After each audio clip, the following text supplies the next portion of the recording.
हमको ये देखने की जरूरत है कि ये जो रेवोल्यूशन है, ये मारकाट है, ये केवल वहां के स्टूडेंट्स के द्वारा किया हुआ नहीं है। हम्म। ये एक इंटरनेशनल लेवल पे प्लान्ड ऑपरेशन है। और जैसा जल कुलकर्णी ने बताया, लंदन में बैठ करके आईएसआई वालों ने प्लान किया है। 71 से आज तक की कहानी चल रही है।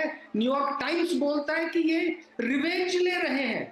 मतलब हमने कभी एट्रोसिटी की है, जो कि हुआ नहीं है कभी। एट्रोसिटीज पाकिस्तान आर्मी में की है। 1970 में जो उन्होंने मारकाट की, वो बहुत ही नृशंस मारकाट थी। उसको देखते हुए और आज के हालात को देखते हुए अभी मैं समझता हूं कि हालांकि बीएनपी और मोहम्मद यूनुस पावर में आ रहे हैं, लेकिन ओवरऑल देश की बात है, देश में शांति बहाली की बात है। देश का एनर्जी सेक्टर और हौजरी सेक्टर जो बहुत अच्छा कर रहा था, उसको बहाल करने की जरूरत है। हम्म। ये स्टूडेंट्स अपनी मर्जी से सड़कों पे नहीं आ गए, इनको भेजा गया है। इसलिए हमको प्लान करना पड़ेगा कि भाई साहब वापस कंट्रोल में आइए, पुलिस जो गायब हो गई थी उसको वापस लेकर आइए, व्यवस्था को बहाल कीजिए, नेबरिंग कंट्रीज से वापस रिश्ते बहाल कीजिए। आप देखिए भारत ने क्या कहा, मोदी जी ने मोहम्मद यूनुस को बधाई दी है। हमारे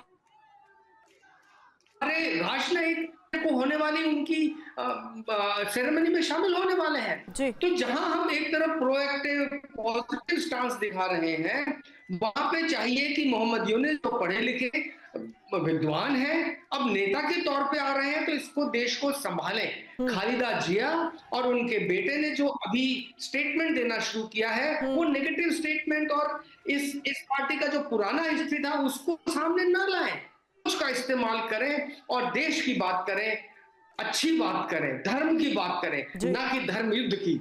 युद्ध जब करना होगा तब देखेंगे, लेकिन ये पाकिस्तान बांग्लादेश मिलकर के सिर्फ एक इस्लामिक बात को लेकर के पूरे देश में हंगामा कर देना, ये बिल्कुल गलत है। त्रिगुणायत सर, बातें ये भी कही जा रही है, ये भी कहा जा रहा है त्रिगुणायत सर कि आवामी लीग के प्रति हिंदू अल्पसंख्यक जो है वो सॉफ्ट कॉर्नर रखते हैं, शेख हसीना के प्रति सॉफ्ट कॉर्नर रखते हैं और इसी का खामियाजा उन्हें भुगतना पड़ा। पर इस तरीके की बातें डाइजेस्ट होती हैं क्या? अगर आप एक डेमोक्रेसी में है तो किसी को भी चुनने का पूरा अधिकार है।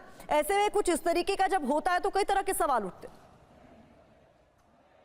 देखिए, एक चीज अभी आपकी रिपोर्ट में भी देखा हमने कि एक तो सिल्वर लाइनिंग है यहाँ पर। देखिए, कह सकते हैं हम कि इस तरह की जब सिचुएशन ट्रांजिशनल स्टेज होती है तो जो भी फॉल्ट लाइंस होती हैं सोसाइटी की, वो सब बाहर आती हैं।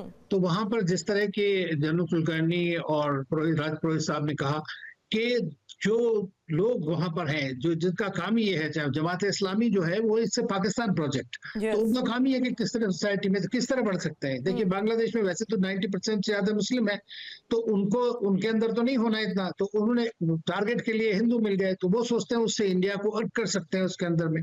तो ये जो सिचुएशन है, इसको मैं समझता हूँ कि ये उनके बांग्लादेश की जो भी सरकार है, बांग्लादेश की छवि है, उसके लिए बड़ी खराब है। दूसरी चीज मैंने जो देखा, अभी आपने कुछ रिपोर्ट दिखाई, उसके अलावा जैसे डॉक्टर जयशंकर ने भी कहा कि काफी रिपोर्ट्स ऐसी आई हैं कि स्टूडेंट्स जो हैं उन्होंने खुद प्रोटेक्ट किया है इन हिंदूज की प्रॉपर्टीज को, टेम्पल्स को, सम अदर प्लेसेस। और इवन अभी जो आपने रिपोर्ट दिखाई थी इस्कॉन के, वो भी कह रहे थे कि लोग आके पूछते हैं अगर कोई अफवाह भी आती है, तो ऐसे में अफवाहों का भी एक बड़ा एक गुमराही खेल होता है, तो उसको भी बचना चाहिए। हमने हिंदुस्तान में भी कई बार देखा जहाँ हिंदू मुस्लिम राइट्स हुए, ये सिर्फ अफवाहों की वजह से होते हैं। तो एक तो ये चीज है। दूसरी चीज हमें ये नहीं भूलना चाहिए कि जो बंगाली लोग हैं, बंगाली कल्चर और connect, people to people connect है, वो एक बड़ा स्ट्रॉन्ग कनेक्ट है। मैंने ये भी देखा है कि भले ही जो ये इंसिडेंट्स होती हैं कि चाहे वहां पर भी वो रविंद्र संगीत को और नजरुल गीति को हमारे बंगाल में वो काफी उसके ऊपर रिस्पेक्ट है। तो एक कल्चरल कनेक्ट, हिस्टोरिक कनेक्ट जो है, एक दूसरे के लिए इज्जत, ये जो यही आगे बढ़ाएगी उसके अंदर में। मैं ये समझता हूँ कि जो सौहार्द है उसको लाना पड़ेगा इनको, जो भी सरकार हो। लेकिन जैसा कि कहा, सबने बताया है कि देखिए, हिफाजत इस्लामी के जो हेड थे, इस्लामी आंदोलन बांग्लादेश के जो वाइस प्रेसिडेंट थे खालिद हुसैन, वो गवर्नमेंट के अंदर है इस वक्त में। तो ये अगर वो लोग इस तरह की अप्रोच रखेंगे, जमात इस्लामी उसी तरह की अप्रोच रखेगी, बदल नहीं सकती है कभी। और बीएनपी भी अगर नहीं, हालांकि बीएनपी के हिंदू मिनिस्टर थे, उन्होंने भी 2-3 दिन पहले स्टेटमेंट दिया है कि ऐसा कुछ नहीं होगा, तो ये बड़ी अच्छी बात है। तो हमें थोड़ी सी होप रखनी चाहिए कि जैसे ट्रांजिशन ओवर होता है, होपफुली सिचुएशन कम हो जाए। बड़ी बात आप कह रहे हैं सर। और देखिए इस बीच बांग्लादेश में हालात किस तरीके के, ढाका पे चूंकि हमारी ग्राउंड जीरो पर ही टीम मौजूद है, TV9 संवाददाता मनीष झा लगातार वहां से हम तक पल पल का अपडेट भी पहुंचा रहे हैं। उनकी एक रिपोर्ट पहले दिखाते हैं दर्शकों।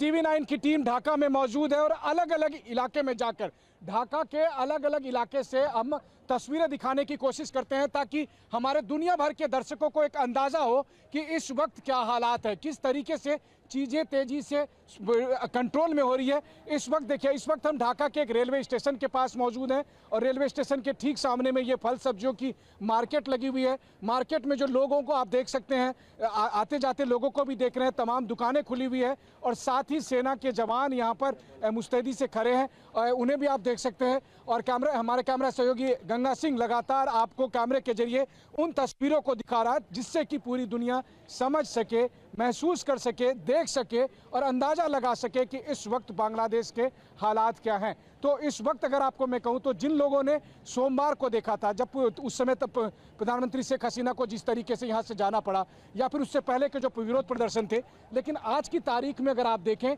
तो सड़कों पर आपको बांग्लादेशी आर्मी के जवान और दिखाई देंगे। इसके अलावा लगातार जो बांग्लादेश आर्मी के लोग हैं वो गाड़ियों से यहाँ पर मार्च पास्ट कर रहे हैं। और इसके अलावा जो छात्र संगठन के लड़के हैं, जो स्टूडेंट्स हैं, वो सब सेना के साथ मिलकर कानून व्यवस्था को सुचारू रूप से संचालित करने में मदद कर रहे हैं। तो हालात कुछ हद तक सामान्य होते हुए नजर आ रहे हैं, जो कि राहत लेकर आने वाली खबर है। लेकिन हिंदू जो वहाँ अल्पसंख्यक रहते हैं, जो माइनॉरिटीज रहती हैं, उन तक ये मैसेज कैसे पहुंचे, ये बड़ा चैलेंज होने वाला है। मंजू मैम, एक लास्ट कमेंट आपसे मैं चाहूंगी और चाहूंगी संक्षिप्त में आप ये बताएं कि भारत सरकार के लिए भी कई सारी चुनौतियां रहने वाली है। शेख हसीना पिछले 6 दिनों से भारत में ही मौजूद है।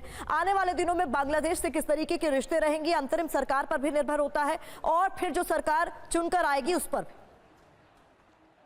बिल्कुल रिश्ते उसमें